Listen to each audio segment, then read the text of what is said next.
President-elect Donald Trump has ordered the Pentagon and the State Department to develop plans for so-called safe zones in Syria. Trump says the order will protect civilians and prevent refugees from flooding into Europe and America. The plan was inserted in one of Trump's executive orders. Defense Secretary James Mattis and Rex Tillerson, Trump's pick to be Secretary of State, will have 90 days to submit a blueprint to the White House. During the campaign, safe zones featured prominently in Trump's rhetoric. We're going to build safe zones. We're not having them come over. We're going to build safe zones in Syria. We're going to build safe zones. And we're going to get the Gulf states to pay for the safe zones. We will build safe havens over in Syria, and we will get Gulf states. We, the United States? We, the United States, will get Gulf states to pay for it, because we right now we're going to have $21 trillion very soon.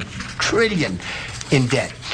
We will do safe havens and safe zones in Syria, and we will get nations that are so wealthy that are not doing anything. They're not doing much. They have nothing but money. And you know who I'm talking about, the Gulf states. And we will get them to pay for it. We would lead it. I don't want to pay because our country is going down the tubes. We owe too much money. Trump's Vice President, Mike Pence, has also called for safe zones. The safe zones would have to be, as the senator said, there's already a framework for this that's been recognized by the international community. But the United States of America needs to be prepared to work with our allies in the region to create a route for safe passage and then to protect people in those areas, including with a no-fly zone. The plan is a departure from Obama's policy on Syria. He said it would take a large military commitment and money to carve out a safe zone. Obama also said establishing and protecting no-fly zones risks a confrontation with Russia. Obama's Secretary of Defense, however, believes no-fly zones are viable and part of the overall plan to get rid of Bashar al-Assad. There are a number of different proposals have been made, but the one that I think the focus on right now is the one Secretary Kerry's trying to promote, namely a no-fly zone for the Russians and the Syrians who are attacking the Syrian people. If they're talking about a no-fly zone for American aircraft fighting ISIL, needless to say, that's not going to get any enthusiasm, get strong opposition from me. But I think that's what it's. But it's not called that. But Secretary Kerry's trying to get a stand down of the Syrian and Russian Air Force, and if he's successful, that would be a good thing. During the campaign, Hillary Clinton also proposed a no-fly zone in Syria. I'm going to continue to push for a no-fly zone and safe havens within Syria, not only to help protect the Syrians and prevent the constant outflow of refugees, but to frankly gain some leverage on both the Syrian government and the Russians so that perhaps we can have the kind of serious negotiation necessary to bring the conflict to an end and go forward on a political track. A number of Republicans, led by Senators John McCain and Lindsey Graham, have demanded a no-fly zone. When it comes to Syria, when Trump says it's okay for Assad to stay, that tells me he has no idea what that means for the region. Israel is in great threat from Iran. Iran is arming Hezbollah with precision-guided missiles.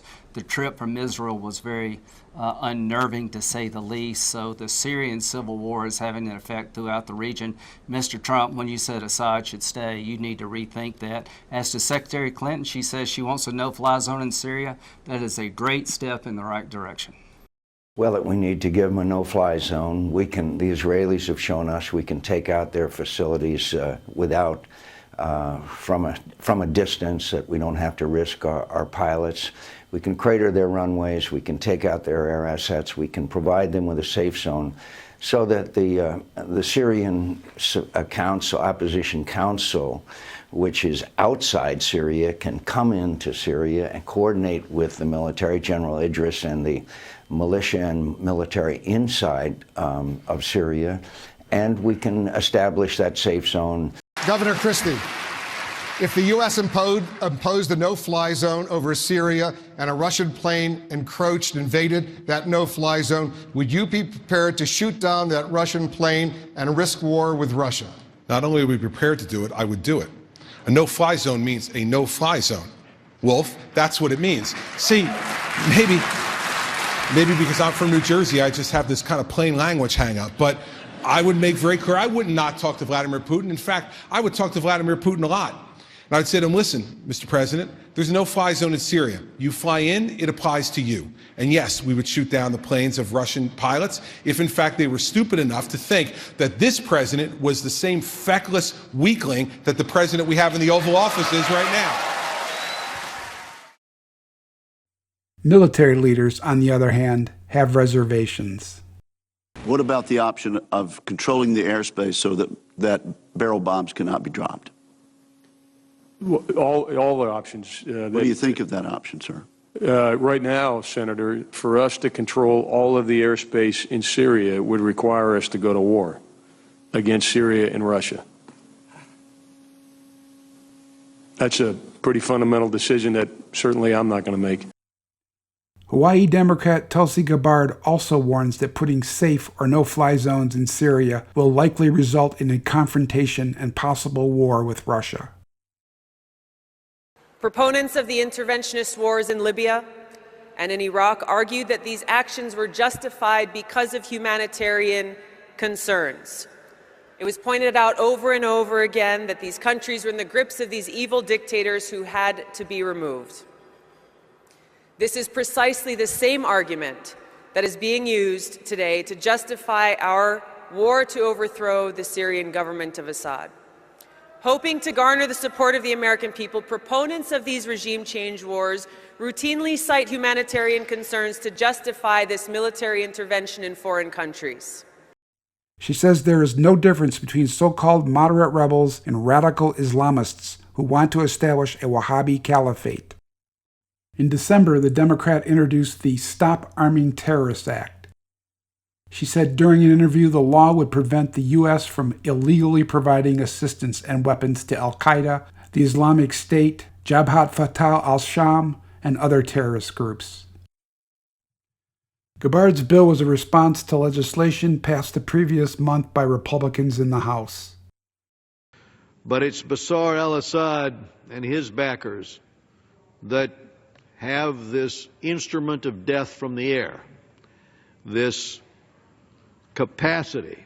It is Russia, it is Iran and Hezbollah who now are the primary drivers of the death and the destruction. It is the Russian and Syrian fighter planes, helicopters that drop these bombs on these hospitals and schools.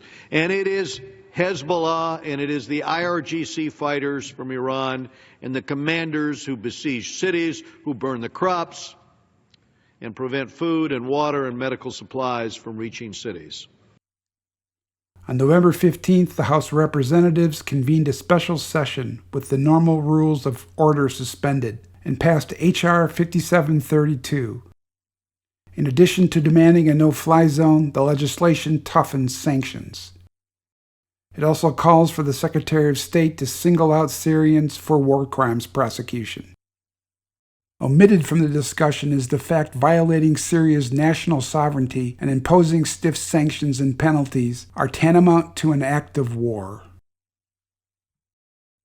Trump's plan will necessitate a far larger U.S. military footprint in Syria. Ground troops and additional air power will be required. In 2013, General Martin Dempsey told lawmakers it'll cost $1 billion a month to operate no-fly zones in Syria. Senator McCain promised to hold up Dempsey's nomination as Joint Chiefs Chairman if he didn't break protocol and tell Congress his personal opinion on intervention by the United States. Syria and the ongoing occupations in Iraq and Afghanistan were on the minds of many voters in November. Since the election, Trump has scaled back his non-interventionist rhetoric, although in December he said the destructive cycle of intervention and chaos must end. The new president, however, sent conflicting messages during the campaign. For instance, he believes the Geneva Conventions are outmoded and responsible for making U.S. soldiers afraid to fight. The Geneva Conventions, which were adopted after World War II, set international standards for the treatment of civilians and prisoners of war. It includes a ban on torture and summary executions. Trump has said he favors torturing suspected terrorists and foreign combatants. Mr. President, you told me during one of the debates that you would bring back waterboarding and a hell of a lot worse. I would do what I would do. I want to keep our country safe. I want to keep our country safe. What does that mean? When they're shooting, when they're chopping off the heads of our people and other people, when they're chopping off the heads of people because they happen to be a Christian in the Middle East, when ISIS is doing things that nobody has ever heard of since medieval times, would I feel strongly about waterboarding? As far as I'm concerned, we have to fight fire with fire. Now, with that being said, I'm going with General Mattis. I'm going with my secretary because I think Pompeo is going to be phenomenal. I'm going to go with what they say. Mike Flynn, a former United States Army Lieutenant General who was the director of the Defense Intelligence Agency, is Trump's national security advisor. Flynn believes wider military action is required to tackle what he deems an existential threat posed by the Islamic State, a threat he compares to the adversaries America faced in World War II and the Cold War. Flynn said in order to beat the Islamic State, a large number of ground troops will be required in Syria. He also advocated splitting up Syria. In 2015, he told Der Spiegel the U.S. can learn some lessons from the Balkans. He said he favors a breakup of the Middle East crisis area into sectors occupied by foreign nations. With Mattis at the helm at the Pentagon, there is a possibility the department will once again be controlled in part by neocons and humanitarian interventionists on the liberal side of the war party. Michelle Flournoy turned down an offer to be Mattis's deputy. She was Undersecretary of Defense for Policy at the Pentagon during the Obama administration. During the election, Hillary Clinton floated the idea of Flournoy heading up the Pentagon as Defense Secretary. During her tenure at the Pentagon, Flournoy advocated sending ground troops into Syria to defeat Assad, but this was rejected by Obama. She also supports establishing a no-fly zone. She calls it a no-bomb zone. Donald Trump is a classic flip-flopper in the American political tradition. His intimations of hands-off policy on Syria and the Middle East, with the notable exception of going after the Islamic State, are now reversed. He will establish no-fly zones, euphemistically called safe zones, supported for years by the neocons, most prominently by McCain and Graham. The endgame is a balkanized Syria with Assad out of the way and the establishment of a Wahhabi caliphate or principality. The Pentagon has envisioned an Islamic principality, as Defense Intelligence Agency documents made public last year reveal. If Trump does another infamous flip-flop and supports the effort to remove Assad and force the Russians out of Syria, Max Boot, Bill Kristol, and other neocons will be dancing in the streets.